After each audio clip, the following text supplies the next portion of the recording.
someone would straight up ask, Lindsey Graham, how did Russia hack them when they refused to let the FBI keep them in service? Anything that we indicted the Russians for, Obama's national security advisor is confident in this when taxpayers paid for it. Guard against the acquisition of unwarranted influence, whether sought or unsought, by the military-industrial complex.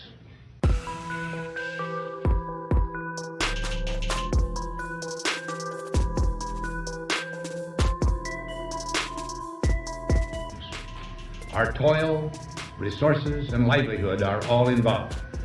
So is the very structure of our society.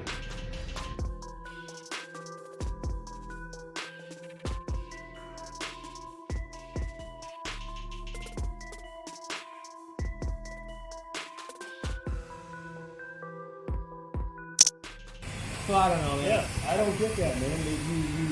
They go through all this trouble to get here and then come here and vote Democrat.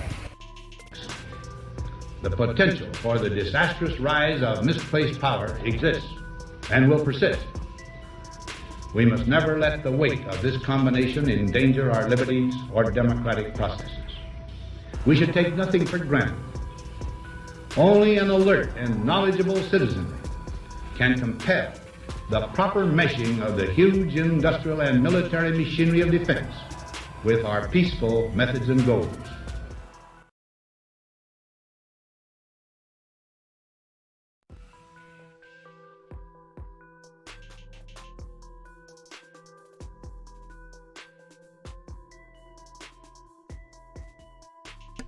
Good evening, everyone. Basically testing some things out here. Cool. Should be broadcasting now. Just a quick bit of information I wanted to put out. I'm doing a interview tomorrow with Fred Taylor. Should be really good. I was over at his house today setting up his computer for him.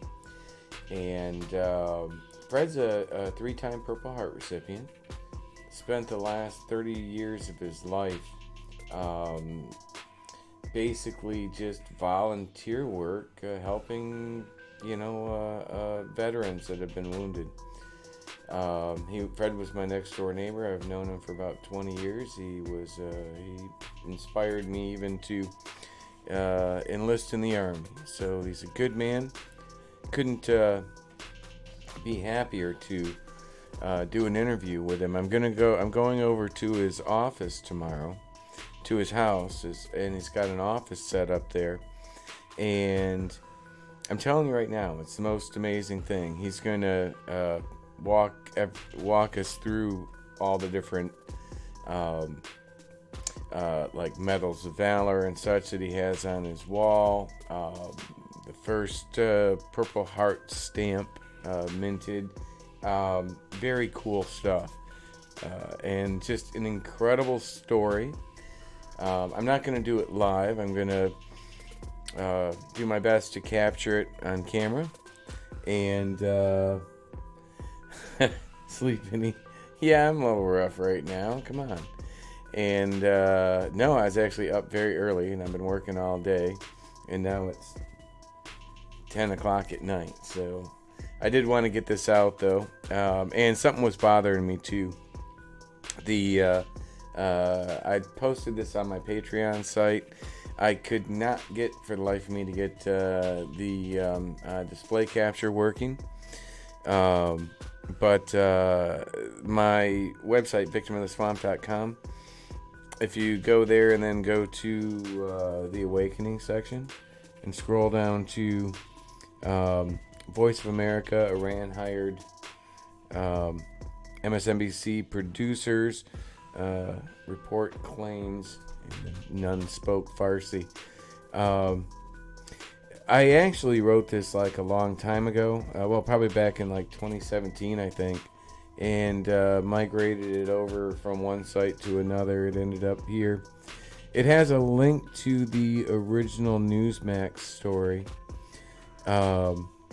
which you can follow, which you can go to. It was absolutely astounding. So you're watching today, and like I said, I am going to be pretty quick today. But as you're watching the news, like I was listening to Bongino today, everybody seems to be jumping on board with Iran when it comes to mainstream media. I spent a year in Iraq. My hooch was about 300 meters off of Route Irish. Probably not far at all from where they blew up Salami Bologna there. And I spent like a year there. So I know the place well. I have a unique perspective, unique understanding of the VOA, the Voice of America. You know, Voice of America, it's just no hiding anything there. It's government owned, U.S. government owned. RT, Russia Television, is, big surprise, owned by Russia. They are overtly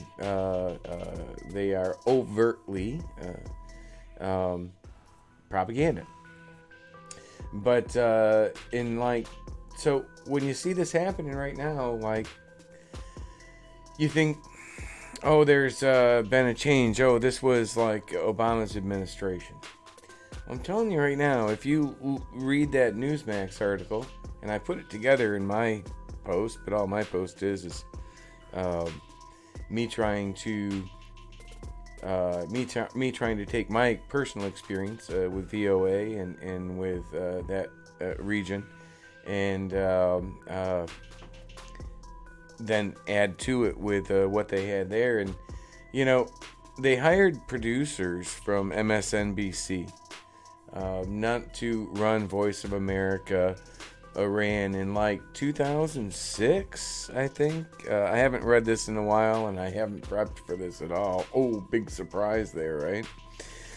But so they this back in 2006. None of them spoke Farsi, which is the language of Iran.